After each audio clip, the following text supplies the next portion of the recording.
And I just want to pause and underscore to the audience at home. This is something different. This is something Russia did do. Okay, they did do this. This is not Russiagate stuff. This is not like the weird. This is totally different. Russia did do this. They used bots to amplify disinformation. Does it come as news to anybody really that they're trying to sow discord in the United States? You don't have to believe that this influenced the election to just know that what they're trying to do is drive up division ongoingly, right? And that is part of a deep warfare strategy, right? Because we're falling over incoherently, constantly disagreeing with each other, and then forced to see the more extreme perspectives of our society. While these countries are not doing that, they're not faced with that problem. And just to pick up on the other point you were making about how they limit the children's access to TikTok and so on in China, because they came out with a couple of sweeping reforms within the past few months along those lines, trying to stop the children from spending all their time on there, limiting some of the time on the apps to just the weekends. Gaming they limit to 40 minutes a day and only on the weekends, Saturday and Sunday. And TikTok, like you're saying, they also do only 40 minutes a day. And like I said, they have opening hours and closing hours. So at 10 p.m., it just shuts off. And the reason for that, by the way, but Megyn, my thought in reading about that was, okay, so great. We've unleashed these unhealthy bombs on our children in their country, in our country, across the globe. But China has actually stepped in to try to stop that bomb from doing too much damage on its own children. Whatever its motivations, they do not want a bunch of, missing the frontal lobe children to grow up addicted to technology, just needing to play their game, needing to play. They want their kids to be smart and to be the next generation's leaders and so on. Meanwhile, we left our kids twisting on the vine. There's no attempt over here at all, as far as I can see, by big tech to protect our children in any way. In fact, the more addicted, the better. Exactly. And, this perhaps I think is one of also the major issues that in our country we can actually agree on, right? I mean, who wants our children systematically warped and deranged with comeback emails that, like a digital drug lord, when you stop using, I figure out how to more aggressively get you to come back.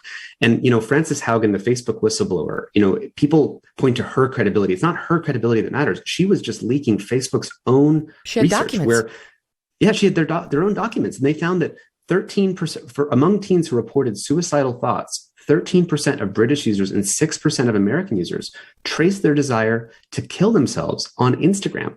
And they said that we make body image issues worse for 1 in 3 teenage girls. I know personally some Instagram insiders who actually left the company after seeing that research because they couldn't justify staying there, knowing that that's the case. But this is all obvious because the whole business model is designed around this kind of predation on our kids. But again, I think what we need to do, Megyn, is instead of focusing on just these light reforms, like how do we make social media slightly more privacy protecting or 10% less toxic by removing the anorexia thing, I worry that this is a competition of two systems. We have democracy and we have authoritarianism. And authoritarianism, that model, they're using the full suite of technologies to make a kind of super authoritarian, stronger sense-making environment. They have many problems. I don't admire it. I don't want it to be the future. But meanwhile, we can notice that our democracy is not employing all these technologies to say, how would we make democracy even better? How do we do even more consensus-based decision-making? How do we invite people? There's actually a model of this in Taiwan, where when instead of posting on social media when you hate something about, say, the tax system or potholes or masks, when you post about something that you say, I want to fix in our democracy, instead of that just turning into a long comment thread that then gets shared more virally, and the more clever, stubborn thing you can say, the more attention you get.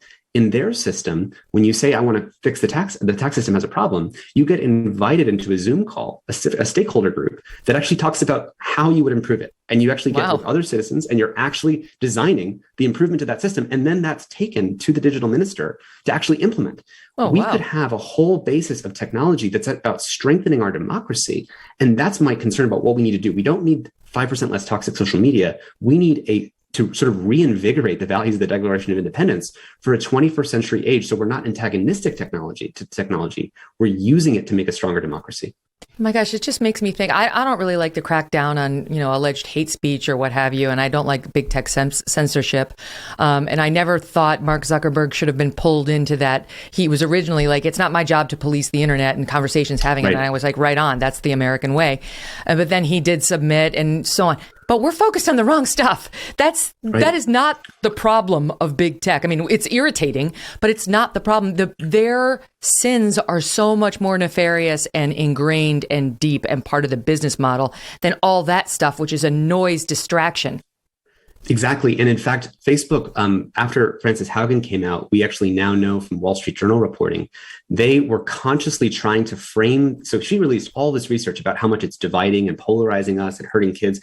And then Facebook actually used their PR department to sow stories saying that this was all about censorship, that what Frances wants is censorship. They whenever they talk about censorship, they do that because they know it just creates more division, because the conversation about free speech or censorship will never resolve. It's the same 800-page, just like law textbook conversation. Everyone brings up the same examples and it never yields any results. It's not about freedom of speech. We all want that. In fact, we should have that. We should have less censorship on that.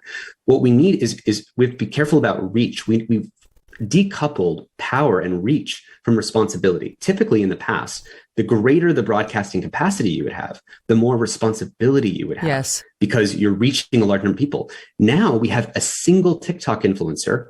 In China, there's actually an example in China. You can, in one day, because you're reaching 1 billion people, you can actually create $1 billion of sales. There's actually an article in MIT Tech Review, I believe it is, that a single individual in China in one day generated $1 billion in sales, because when you say something and you reach 1 billion people, this could be a 15-year-old or a 16-year-old, and or a Kardashian. Or a Kardashian, right? But instead of the Kardashians, where it was only a few people in the past, in the 20th century, we had like a few big celebrities that could do it. We're moving to a world where each tech company wants each of us to be a Kardashian. They want each of your kids to be the influencer. They want that to be the model for what being human and being a kid is about. And when they do that, notice that has an effect on the other kids. The other kids say, well, they're way more popular and successful and getting the attention, and I want that attention. And they're transforming the cultural basis for what our kids even want. And again, you zoom out and you say, China's playing chess and we're allowing these business models to collapse our ability to think and act well in the 21st century, because we got a lot of problems that we have to figure out.